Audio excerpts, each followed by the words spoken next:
Cepat.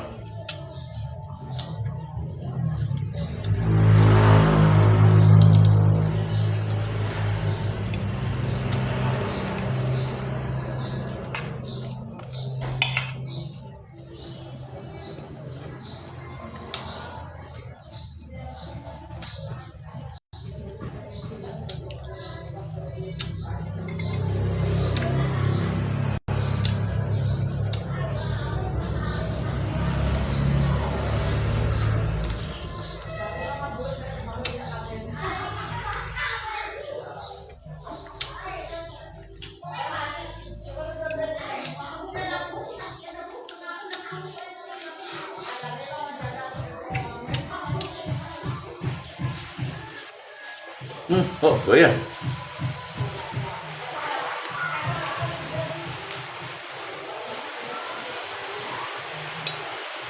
Anh nói xếp bảo phần anh phút theo hả? Nhớ lọc thầy sủi không? Bây chả cha.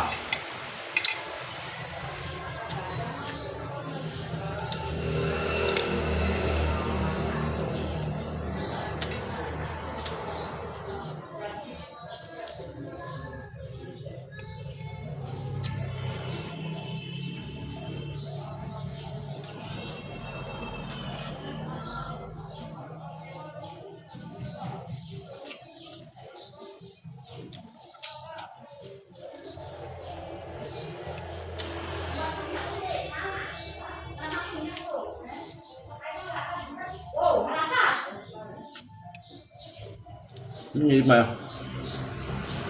đánh cá chùa.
Chú khá liên tòa hả?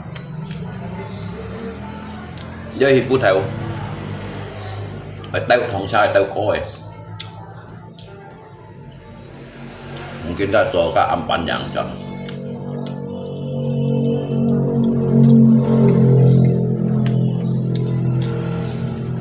Mau piano kawan?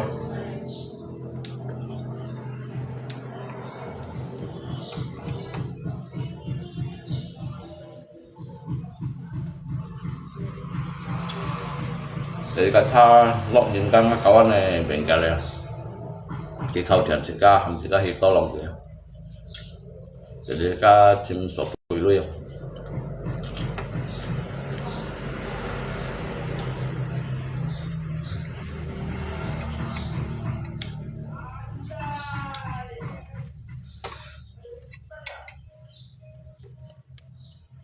Cepat semuanya ya. Cái xanh như cái chân nè.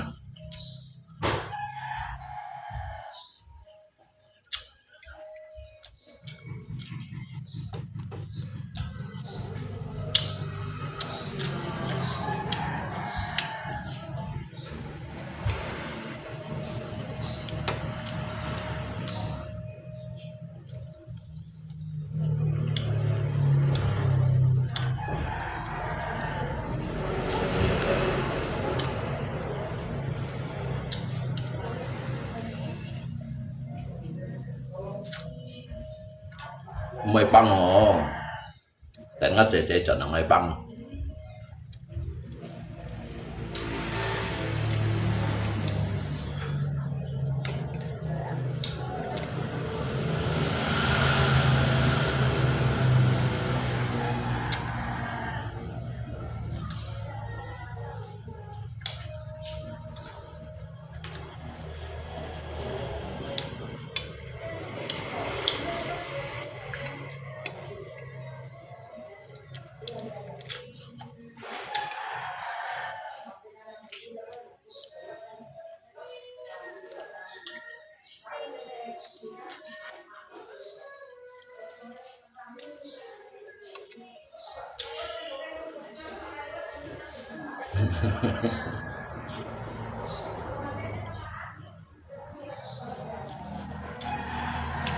jadi kan các amunisi lưu trùng ấy đó chọc phu đó các hàng người đại mạnh mà cái như em nhung tam hạt trong hiện đó mua lưu thì lấy thì các bạn biết những siêu xí như mày trúng rồi như đây mày trúng rồi mà như lấy mặt bu ngay và lấy phần nhậu ngay rồi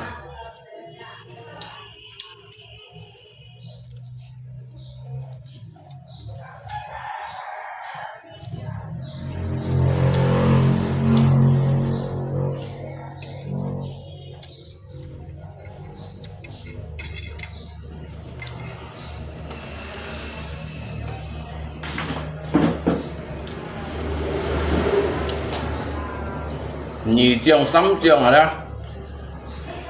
sắm chương xì chương à chương lục chương thịt chương à lưu hạ đó hắn ấy cứu chương còn à cứu chương à đó cái khe con đôi à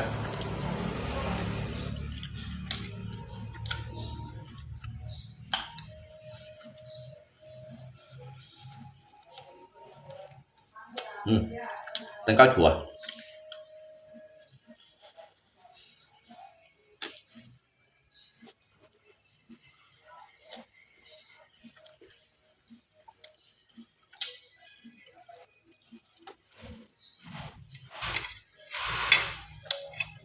nó lại tầm một cái rồi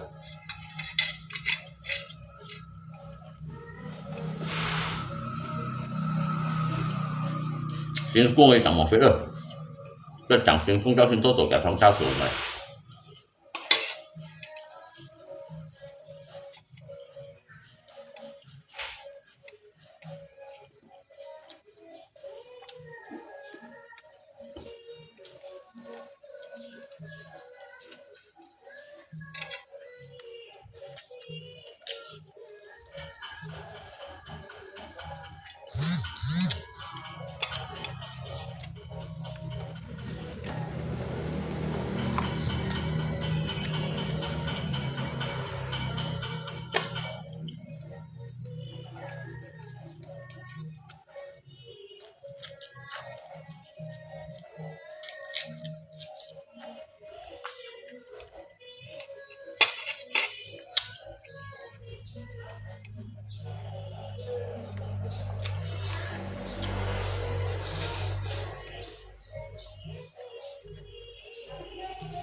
bộ đi cái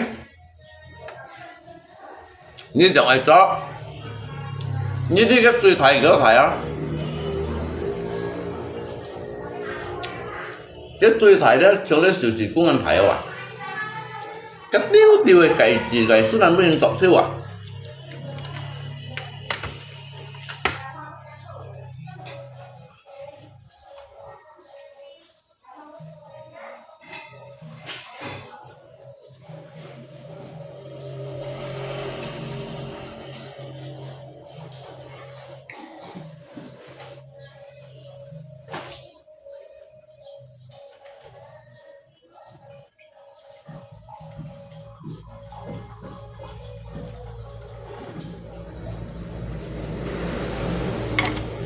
hay bông bài chén sáng xếp nhân chén này hàng lộn li hả đồ hắn dọn phải chặn phải chạy à li cái tùy thái đó ngay chỗ cái nán nuôi ăn với nhân chết trọi chén này là các cái nán nuôi có sao này xí lại như sống xin nó à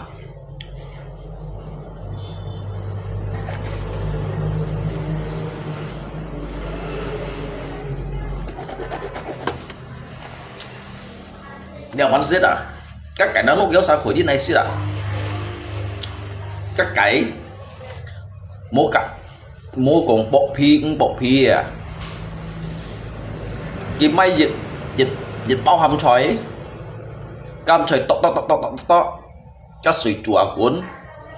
các cái khối đi sang à bộ má tuổi thiêu bùa à đó à cả trăm tôi chén phu nhung là cái xỉu cái kiểu đó chén phu nhung xì kiểu nhà thiên phô phẳng à mua leo lên mua cái leo cũng những các đá dỗ sủi đá léo của lì các cái chỉ sẽ trái các cái chế cho kiểu sân này mèo cái chẳng ơi tiền cải đó chẳng sáng kiểu chẳng ơi lụt mùi đó cái mèo cái cải nua đó kiểu sân này chọi chén này xí đó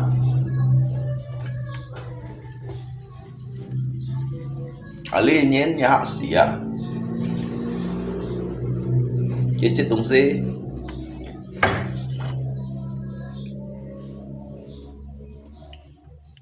các cái làมันcái chun này đó cái chun nghiền này xí đây là ngã ứng bông ngã lộc hồ mẹ đây hả ngay bữa cái hạt đỏ bông hả un chen un hộp kiểu bên ship nhà nó ngay nãy chọn kampung hi à nãy chọn kampung hi kan jadi ngã sụ kan han sang mong bảy cái gọng kodok nhau udah masak cái gọng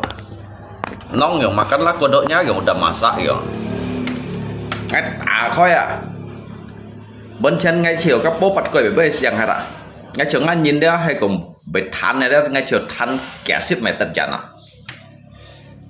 các hầm chói tụ những tọ lượng chói như đó các cái kẹo bộ ma cái phô phẳng à cô bảo hắn đi chặt kẹo theo cái 병 nó ngã chỉ rén đấy à lâu lỗi chủ à bên trên ngay tiền đó ngay tiền nó tả thiên nhiên à ngay chỗ ngay kẹo sai hắn xin tất cả những đồng gì à ngay mấy cảnh xí này nhìn vào à bên kia đó sai xịt bút bón tự nhiên keng này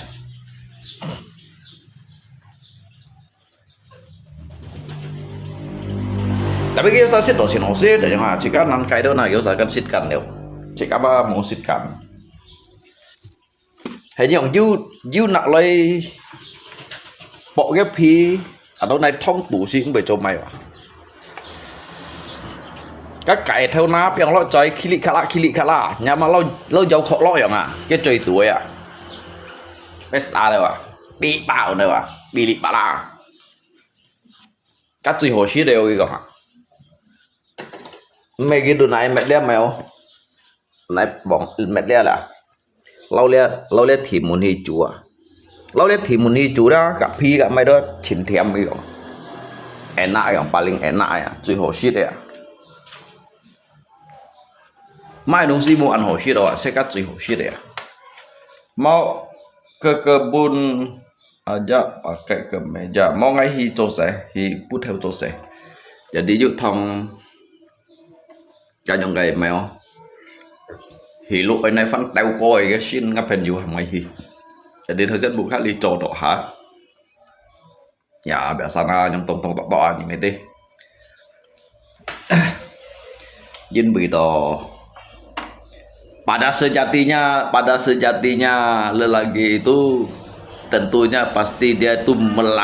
pergi melangkah mencari nafkah yang ada pada sejatinya lelaki itu ya cinta juga